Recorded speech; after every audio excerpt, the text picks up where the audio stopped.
I have with me Jordan, Jim, and Brad. Hello. It's good to be back. Hey, everybody, we're going to have a barn dance. I haven't been in on any planning for 50. Y'all do it without me? That's the irony of it. There was no planning. Oh, okay. I just realized that 50 was coming up when I said 49, so that was all impromptu. Gotcha. So we have a pretty cool show for this evening. We have the Volume 2 of The Walking Dead trade paperbacks. So we're going to be playing a Legion of Dudes show where we recently covered issues 7 through 12 of The Walking Dead. But before we get into that, we want to catch up on a couple of things. Jim, I think we have a new iTunes review, which is always fantastic. Absolutely. We really appreciate your iTunes reviews and your feedback. It's a great way to help us out and show your support for the show. We got a 5-star review, my favorite Walking Dead podcast by Hoctopus. And we were talking a little bit about this before the show, guys. Would a octopus be an octopus with big hawk wings and a beak, or maybe a hawk with tentacles instead of wings? What do you guys think? Google image search has provided me with several answers, of which I posted in our Skype chat if you want to check those out. But either way, it's not pretty. I didn't realize octopus was a thing, but I guess it is. Anyway, Actually, this one's pretty awesome. Wrote, this podcast is full of great discussions with lots of interesting ideas thrown out there. You guys are helping me through the hiatus. Well, thank you very much, Octopus, and your support is helping us through the hiatus as well. So gear up for the second half of the second season. We still have a little ways to go, and one of the ways we're going to pass the time is by showing you through the comic book here, issues 7 through 12 of Walking Dead, the Volume 2 of the trade paperback. Anyway, I just saw an interesting article the other day about The Walking Dead taking up a lot of the top slots on the New York Times bestseller list as far as paperback books are concerned. Did you guys see that article? They have occupied spots on that bestseller list for a while now. It's very good to see that they are sustaining that run. Yeah, I think it's cool that when the show went on hiatus, all of a sudden there was a big spike in the trade paperback buying, which is really cool. I mean, that's the idea. I mean, hopefully some new people read the comic from this. We've said that a million times, but it's still true. Well, I'm guilty of it too. I recently bought Volume 15, and I bought hardcover Volume 7, which contains trades 13 and 14. So now that I have hardcover Volume 7, I'll probably give away my volumes 13 and 14 trade paperbacks in a near future episode. Let's see. Catching up on some other stuff since last time we were on. Nothing came of that casting rumor, so it continues to be just a rumor. Otherwise, it's been pretty quiet on the news front. I haven't heard a peep about anything besides some online polls that have Walking Dead characters in them for who should win Best of 2011 stuff. I haven't seen anything in the last few weeks. I haven't either. It's almost like a dry spell. It's almost like people are holding their breath, waiting for February to come. It'll be interesting. Pittsburgh Comic Con will be going on right in the middle of the second half of the second season, and there are rumors that we will be seeing cast members there. So I'll keep everybody posted on that. Hopefully, we get some interviews. Very cool. And one thing that we did have come our way since the last time we recorded was a voicemail. I think Brad is going to play that for us, aren't you, Brad? Yes, sir. Here we go. Hey guys, my name's Brett. I've been a longtime fan of the comics. I'm loving the TV show, and your podcast is great. I love listening to the discussion, your analysis, and your comparison to the comics without giving too much away for those people who haven't read it, so keep up the good work. Well, seeing as how you've got the whole offseason to delve into some deeper topics, I wanted to introduce a topic for discussion. Andrea, actually. So since the beginning of Season 2, she's been taking a lot of flack from people, and I have to admit, I agree that she hasn't been especially likable lately, and she's made more than her fair share of dumb decisions. But when you start to think about her motivation, it actually starts to make a lot of sense. So back in Season 1, she was basically just being protected. So Shane, Morales, Rick, Dale, Glenn, those guys were the protectors. I don't mean it in like a sexist way. It's just, they knew how to use guns. And, Amy, Andrea, Carol, the kids, Ed, even, Lori, they were just sort of being protected. And that was just mostly because they didn't have the training to protect themselves. So, Andrea went into the city once, but she didn't even know how to use her own gun. So, Amy dies and the group breaks up and basically she loses her will to live. And I think that's basically just because she realizes that just because she's around people like Rick and Shane, her protection isn't a guarantee. They couldn't save Amy, so they can't save her. And if she doesn't start to protect herself, nobody's going to. So I think at some point she has a turnaround. She basically wants to stop being a victim. She wants a gun. She wants to learn how to use it. She wants to protect herself. She wants to protect the rest of the group. And she also wants to kind of prove to the group that she's valuable. And unfortunately that results in her shaving Daryl's temple. So I don't know, maybe she'll become likable someday, but right now I personally understand that she's having growing pains because she's changing roles. She used to be protected and now she's becoming a protector. So I'm interested to hear what you guys think about that. Anyways, thanks a lot. Keep it up. I have a feeling that we're going to see the Andrea that we've always wanted and that we've been waiting for. I think we're going to see her in the second half of the second season. He's right about her being protected for so long, and then now that she sees that she's the only one that can protect herself, she's not in the backseat anymore. She's in the driver's seat, and she's really gung ho about it. She was gung ho about it in the comic, and there's not a lot of difference between comic Andrea and TV show Andrea. I just think it's that the TV show Andrea is taking a little longer to catch up to what we know of her in the comics. But I have a feeling that we'll really see that come into play in the second season. And I think the fact that she's good with the guns, but had a close call in almost killing Daryl, I think that's going to make her stop and realize that, hey, this isn't just a hobby. This is something that's serious and it's something that I'm good at. So I'm going to do my best to be the best at it. And I really can't wait until that happens. There was a scene in one of the most recent Walking Dead comics where she's talking to another character about her uncanny ability with a firearm, and she said, I think the line was, it's pretty ridiculous actually. And it is. It gets to be ridiculous that she can hit anything and do anything. I'm really looking forward to seeing that Andrea in the comic. And in the TV show, we know it's coming. And I think we're going to start seeing it now. It'll come February, the last half of this second season. So to leapfrog what you were saying a few seconds ago, Brad, about how she's pretty similar to the comic character, I agree. I think that the main difference is in the comic, at least in the beginning, there was a lot more characters. There's just a lot of people who were mostly cannon fodder and didn't appear in the show. So in the show, they got a lot more chance to focus on her. She didn't have a lot to do in the comic before she was given firearm training, and that was when her character kind of jumped to the forefront and became the character we all love. So I think the sheer fact that there's less characters in the show and they focused a lot more on her and rounded her out as a character before they got to this point is why things might feel different to some people. Yeah, I think that's a really good point. One that I hadn't really thought about, but you're right. There's half as many characters in the TV show as there were in the comic. And Kirkman wanted to give all those people in the comic their get to know me page and introduce them to the readers. He couldn't focus on one singular character as much as he can in the TV show. So yeah, I think you're right on track with that. You make a good point about Andrea becoming more likable as some of the other cast members get winnowed away in the comic, Jordan. But I think one thing that we really need to focus to pay attention to is the Shane factor. I mean, the influence of Shane on Andrea in the show, I don't think really can be understated. We see them together. We see her training with him, the little sojourn in the backseat they have on the street. I think the influence of Shane, the fact that Shane is still in the storyline of the show as opposed to him being absent in the storyline of the comic, and we talk about this later when we get into the comic, can't be undersold. It seems like she's had a real influence on her, he's had a real influence on her, and because of that, it's kind of changed the timbre of her character. Yeah, I totally agree, Jim. The Shane factor is what is making the show go a different path than the comic. if I might geek out a moment, I try to think of The Empire Strikes Back and Return of the Jedi, and what those two movies would be like if Obi-Wan Kenobi hadn't died. Spoiler alert, in the first movie, they would be completely different. Luke wouldn't end up being the person that he ends up being at the end of Return of the Jedi. So I agree. You cannot ignore the shame factor, and I think the shame factor is affecting the show in more ways than even us as comic fans realize. So thank you, Brett, for the voicemail. We appreciate that. It was a good discussion point. I just want to add that it's kind of hard to predict what's going to happen to Andrea for readers of the comic, I think, knowing what's going to happen. But you never know. A lot of stuff has gone in different directions. It seems like the writing is on the wall that she will go the way of the comic, which is cool. We really need a strong female character, in my opinion. I don't think it's us being chauvinist. I think the female characters have been weak so far. I think a lot of female listeners to our show and viewers of The Walking Dead have made that comment as well. So it's definitely something we need in the program. Well, and we all know, and I think the listeners have figured it out now if they've never read the book. Once Michonne gets here, that's not going to be an issue anymore. It's going to be one of the strongest female characters you've ever seen since Ripley from the Alien movies. Mm-hmm. One other thing Brett brought up that we should comment on is he commented on lack of spoilers. And I know as we go into the Legion of Dudes episode here in a minute, we warn people in that. But just to give an extra warning here, in this episode, we're going to discuss everything that happens in the first 12 issues of the comic, as well as everything that's aired on the show so far. So if you haven't read the comic and are spoiler phobic, you're probably going to want to avoid that. But if you have read the comic or don't mind finding out what happened in there in relation to the show, you're going to love this episode. I think it would be safe to say that if you are trying to avoid television show spoilers, but you have been keeping up with the Walking Dead TV podcast episode by episode, and I'm not trying to dissuade people from listening to the Legion of Dudes episode, but I'm saying if you feel like you might miss something, TV wise, I think it's safe to say that you covered it TV wise just as much as and certainly not any more than we on this particular podcast have already discussed season 2. So, and I guess what I'm saying is beware. If you listen to this, what follows, you will be spoiled about certain things. So I guess I'm just trying to cover our butts again, But that's a one-time thing. It's not going to be. We're not changing the way we handle spoilers in the future. It's just for this episode, listeners. Yeah, and I think it's a shame. People will probably skip it, but there's a lot of good comparison here with what we've seen in season 2 so far. It follows it pretty closely, and yeah, there will be things that you'll be spoiled about. And I'd say the very end is probably the part that would really spoil you. And I think we mentioned how Shane's fate was different in complete detail. So yeah, we've been harping on the fact that Shane is dead is not the spoiler, but it's how he was killed. If you don't want to hear that, don't listen to what follows. And yeah, John makes a good point. The end of issue 12, which is the last issue you guys discuss in the Legion Dudes episodes, it really opens up something that we're dying to see in the TV show. So you might want to tread lightly, is all we're saying. And you and I talked about this off the air a while back when it was just me, you, and Russ that was on one episode and we talked about Walking Dead haikus, or was that with Jordan? Jordan was definitely there.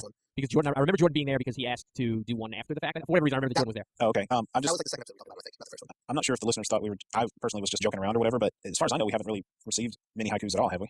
We have a couple of people that sent in several. Oh, okay. So, and I don't remember what we said we would do for a prize for that. I know what we said we would pick our favorite one. I guess all I'm saying is, hey, if you still want to win something to be determined in the future, send in a Walking Dead haiku. Yes, that's a good thing to do. We are re-announcing that we will give away something for your haikus, and we have the ones that were sent in already. Don't worry about resending them or having to do it again. And we'll take any more haikus that anyone can think of, and we'll do that in the near future. Cool. Where the heck was I? We have a Twitter friend, a nice young lady by the name of Miranda, and she's an aspiring writer. And she kind of caught my eye on Twitter because she's constantly trying to just get people to check out her stuff on her website. And she describes her stuff as psychological thriller horror with a little gore thrown in for good measure. You can go to her website. It's DocPsycho is how you pronounce it. It's DocSaico.weebly.com. All her publications are there. She does all these contests. She's giving away stuff all the time. She's trying to promote herself. There's a chapter on Kindle of her book that is like a book or something. So if you have the time and you want to read some psychological thriller stuff, drop on by and give her stuff a look. I think it's worth it giving somebody that's working hard a shot. So check it out. Sounds cool. Yeah, it is cool. I've actually read some of the stuff and it is cool. And it's all horror and there's she says one of the books has a Silent Hill type of feel to it. It's all creepy, cool stuff. I know we have all horror fans and things like that listen. So take a minute and check it out. Besides that, the next show that will come out will be another Out Now podcast in the middle of January, and the Out Now guys are going to do an all-zombie show for us, all their favorite zombie movies and zombie appearances and different zombie stuff. We got a lot of good feedback from their commentary, so good job to Jordan as well. Great job by all those guys. That was a lot of fun. It was a lot of fun to record, too. Yeah, sounded like it.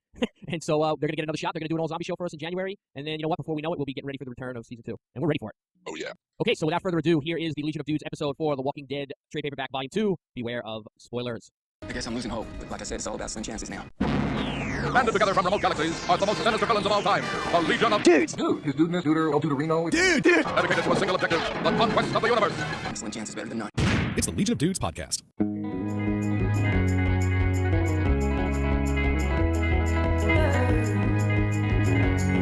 And now, here's the dudes. Welcome, everybody, to episode 172 of the Legion of Dudes. I'm Jordan Jersey, and I'm joined tonight by Mr. Johnny M. and Jim Pete. How you guys doing tonight? Good. Just swell. More Walking Dead. Yeah, we can't get away from this stupid book. No, we love Walking Dead, and that's, of course, why we're doing this. Now, you probably remember that we've actually done the first 4 volumes of The Walking Dead on Legion of Dudes before, but it was a long time ago, and with the series out and the series kind of covering the same material, we decided, hey, let's revisit it, let's start fresh. We actually did Volume 1 way back, Episode 2 of Walking Dead TV, and this episode, we're going to be discussing Volume 2, and this episode is going to be released not only as an LOD episode, but also as a very special bonus Walking Dead TV episode. So hopefully, we got some new listeners on this, and we want to warn you right off the bat that why Walking Dead TV, we do not spoil, except for some minor exceptions that we've thought long and hard about before we do. This episode will be spoiling everything that happens in the first 12 issues of The Walking Dead, the comic book, and everything that has happened up until and including Episode 7 of Season 2 of The Walking Dead TV show. So all of that is fair game. We will be discussing all of it, and if you don't want to hear those, well, then we'll talk to you next week. But if you do want to hear it, we hope you would join us for this awesome ride through Volume 2 of The Walking Dead comic. Yeah, this is a pretty cool 6 issues now that season 2 is halfway done, because there's a lot of scenes and scenarios taken from it, and a lot of things that are similar and a lot of things that are different, kind of mixed up. So it should be fun to compare and contrast the two. Yeah, we'll be interested rereading this again in light of what's happened on the show. Absolutely. Definitely. So before we get to that, I believe we have a sponsor. Discount Comic Book Service, dcbservice.com. If you are interested in this or any of the other Walking Dead comics, trades, hardcovers, or like John and I, the compendium that I will be reading from tonight, which is the first 48 issues of the Walking Dead comic, then where you would like to go is dcbservice.com, because they have the lowest prices, the biggest discounts, and the best service. And if you use the code WD8, you get an extra 8% off your first order, or if you haven't ordered from them in a year or more, that order as well. So if you are enjoying what you're reading and hearing today on the Walking Dead Volume 2 trade paperback episode that we're doing, check out DCB Service, and you can find it there super cheap, along with all of your other Walking Dead goodies, paraphernalia, tomes, and whatnot. And since we are also releasing this show on Legion of Dudes, I just want to mention a quick few other things that DCBS has alerted me to going on this month. The new DC 52 number 6 issues are being solicited. You can get them all in a bundle for 50% off. So if you're going to buy all those 52 new issues out from DC, this is the way to do it. Also, all DC and Marvel trade paperbacks are an extra 5% off this month, bringing their discount to 45% off. So throw our WD8 code in there for your first order, and now you're over 50% off, which is great. Also, big one, 75% off on the Winter Soldier number 1, the new Brubaker. I believe it is. Is that Hitch art, or no? That's not Hitch. That is it could be Hitch or Epping. I'm not sure, but it's a Brubaker Winter Soldier number 1. Also, Garth Ennis Ninjets number 1, which is pretty funny. They are female ninja assassins spinning out of the Jennifer Blood series from Dynamite. So that's Garth Ennis Ninjets, Winter Soldier number 1, both 75% off. So we're going to get started with issue 7 of The Walking Dead. And I should mention that while Jim and John are using the compendium, I'm actually using a trade paperback of Volume 2. But not only is it a trade of Volume 2, it's a very special one, because it's signed by Robert Kirkman and Chris Hardwick. And this very copy that I'm reading from tonight, tomorrow or the next day, or as soon as I can get to the post office, will be sent to our listener Brandy L, also known as Fisty LaRue, who won it from Walking Dead TV. So if you're an LOD listener and not listening to WDTV, we've got tons of great contests on there too. Don't forget to check it out. So issue number 7 starts with our first, and as far as we can remember, only major flashback of the series. And not only is it a flashback, it's also our introduction to Charlie Adler's art in the series. Before this, it was Tony Moore who did all the series, and this was the first time Adler showed up. Adler has done every issue since number 7, so he's the artist most people will think of when they think of The Walking Dead. Yeah, I think even more so than a lot of the big plot. I mean, there are a lot of big plot points in this arc, obviously, but in my mind, this is really when the tone shifted from Moore to Adler's art, and Adler really kind of made the story more his own. It just really is the shading he uses, the penciling, the way he draws the faces. Really, I mean, it's the way we think of The Walking Dead. At least I do anyway. When I think of the comics, this is really where, in my mind, Adler came into his own on The Walking Dead for sure. His first few issues. So the flashback takes place on the road outside of Atlanta with Lori and Shane, and you can see Atlanta in the background. It's very reminiscent of the flashback we had just a few episodes ago in the show, except you don't have the napalm, you just have them discussing the city, and we actually get a bit of a timeline. They've been on the road 2 days, and Rick has been in the coma for 3 weeks, so that's the closest thing we're going to get to a timeline. They discuss the fact that everyone's pretty much dead. Lori's parents are dead, everyone she knows is dead, they have nobody but each other, Carl's asleep in the car, and they kind of fall down and have a very similar love scene to actually episode 2 of the series, with them grasping their hands like that. Yeah, I was shocked that again, I haven't reread this in a while, and I was shocked that I didn't remember this when watching that last season's episode where they kind of go through the same motions with the hands interlocking, and I was actually looking to see if they did anything with the wedding rings, because I believe in this scene is where Lori hid her wedding ring, or they both kind of stared at it for a second on the television. Yeah, she takes it off and kind of sets it to the side. Yeah, but very similar. Now, roughly, do you think this is about the same amount of time that passed in the TV show, with Rick being in the coma for as long as he is in the comic, or do you think maybe there was a longer Well, period I would say of it's time roughly the same amount of time until that flashback we got in season 2, episode 4, whatever it was. But as far as how long it was after the scene until Rick gets back, that I don't think we have any idea. So probably yes, but there's no way to know for sure. The important thing to me in the book version is the one line from Shane where he says, "I've wanted this for so long," because that really tells the story in the book. That even though how do I want to say this? I guess it tells you that this could have been, nefarious, which is kind of been the thoughts in the TV show. Like, did he really think he was going to die, or did he just leave him for dead so he could have Lori? Well, and also the line from Lori that she says, and Rick, he's been in that coma for 3 weeks. So they don't know that he's dead. They just know that they left him. There's been no Shane going back and saying, oh, he's dead. As far as she's concerned, there is a chance he is still alive. Right. So there's a little bit more muddiness on both sides of this equation. Yeah, and I mean, Shane certainly doesn't mean, when he says I've waited for this so long, he certainly doesn't mean in the last 3 weeks that we've been waiting for Rick to wake up. I mean, he's obviously had his eye on Lori for a longer period of time. Right. So we cut from that flashback back to the present day, and we can see that the whole gang is in front of a grave that is clearly Shane's. It's a cross, and it's got his baseball cap, his police baseball cap, hanging from one of the arms. And I guess we should catch everybody up on who is in the camp at this point. Of course, we have Rick, Carl, and Lori. We have Dale and Andrea. We have Glenn. We have Carol and Sophia. Remember, her husband was never in the book series. He was only in the show. And we have two characters pictured here, but 4 characters total who are not in the show at all. That is Alan, his wife Donna, and their twin sons, Ben and Billy. Their defining characteristics, well, the kids is that they're twins. Alan doesn't really have one yet, although he will by the end of this volume. And Donna is overbearing and religious. That's about it. She gets in everybody's business. A little bit similar to a little bit of a combination of the way Dale and Herschel act in the TV show. Yeah, I agree with that. She's always disapproving of something. That's a fair assessment, yeah. But so you have quite a few panels of them standing in front of the grave. Everybody walks off except for Lori, who needs a few seconds, and then she spits on the grave and says, "You son of a bitch." We get this nice panel work here too, with the full page of Shane's grave and whatnot. And that really, it really adds gravitas to the moment, But by using that kind of like start panel layout with the simple cross and everything. Also, I can't be overstated the difference in the comic and the show of Shane's being alive and dead. It's I think the main factor that's made the show different from the book is the fact that Shane's still alive and all the things that have spun out of that in his relationships with the rest of the group. Absolutely, and it should be mentioned, well, 2 things. One, Carl in this version is about maybe 6 or 7. He's much younger than he is in the TV show, which is important for the next spoiler I'm about to drop. This is the big one, guys. This is how Shane died, and it is important to discuss this volume. So this is your last warning. Shane died because he pulled a gun on Rick, just like he did in the show in the woods, where Dale saw him. But this time, Carl shoots Shane. Carl shoots and kills Shane with the revolver that he's gotten recently in the show. So Carl is the one who killed Shane. That is your major spoiler. Yeah, it's amazing when you think about how the show has gone so differently and everything. And the show's done such a great job of setting up that kind of father-son proxy relationship between Shane and Carl. Carl oftentimes goes to Shane if he wants Shane to talk his dad into something, and Shane was the one who was there when his dad was in the coma in the hospital. So it's going to be really interesting if and when they ever go down that same path in the show. Now that they've laid a lot more foundation for how hard of an act that will be for Carl. So Rick has a conversation with Alan about, hey, I never thought this would happen. I never thought Shane would be dead so fast. I never thought Shane would do what he did, etc. And then our next scene, we have a scene between Rick and Dale, which for me took on a lot more meaning now after we've seen Dale in the show, just where he stops Rick and he says, I think Shane was in love with your wife, and I think there was more going on there. I think you should be aware of this. Yep, something else I forgot. Again, this is so important, but it's such a small piece of the book series while it's such a huge part of the television show because Shane's still alive. So a lot of these small details that happen on a page or a panel in one issue, you can totally forget about in the scope of the 90-plus issues that the book is now. Right. I appreciate how they kept Dale as perceptive as he is, though. I mean, he seems to be, like I say in the Walking Dead TV show, he's the watcher. He's always keeping an eye on everything. And you definitely see that here in the comic as well with him, being perceptive as to what was going on there with Shane and Laurie. And also inserting himself in situations that are not necessarily his business. Like, there's no reason for him to tell Rick this. It's over and done with, none of his business, etc. But they'll come up later in this issue, or not this issue, but this series of issues as well. But Dale also tells Rick that, hey, Andrew's been keeping track of the days, and if she's not wrong, tomorrow's Christmas. And Rick this is where Rick gets angry, not where I think Shane was in love with your wife. But don't tell anyone it's Christmas. We're going to skip Christmas this year. He doesn't want to upset the kids. Oh, you could decorate a walker and cover him with that tinsel and put an angel on top of his head. Is this where he tells him that we trusted Shane as our leader because he was a cop and we think it should be you now, or am I getting ahead of myself? More or less, yeah. We were ready to move camp. Rick, let's just say Shane called the shots because he was a cop. I'm an old man, Glenn's a kid. Alan, well, he's not leadership material. We needed someone to look up to make us feel safe, especially the women. I talked to everyone earlier, and now we think that someone is you. So there you have it. Yeah, it's thrown at him more in the show, or he puts it more on himself, I think. I don't remember any sort of formal making of Rick the leader, which makes sense because Shane's still around, so. Right. So Carl's asleep in his tent, and Rick goes and talks to him and says, look, I know a lot of stuff went down with Shane. If you ever want to talk about it, you let me know. And Carl says he understands. So they all pile all the gasoline into the RV. They all pile themselves into the RV, and they decide it's time to hit the road through the snow. Because we should mention that, unlike the show, a lot more time has passed now. It's already winter. Snow's covering everything. They're all bundled up in coats and hats, and it's a very different feel from the endless summertime of the TV show. It's Christmas. Yeah, that's true. Yeah, I guess I did already say that. So that night, or some night soon after, they're driving down the road, and they get out for a few minutes to just stretch their legs. When three people come up to them, and they think it's zombies. Rick says, look around, see how many there are. We don't want to get surrounded. But very quickly, they hear, whoa, hold your fire. And we're introduced to three brand new characters. This is Tyrese, a large black man with a claw hammer strapped to his leg, and a pair of carpenter jeans.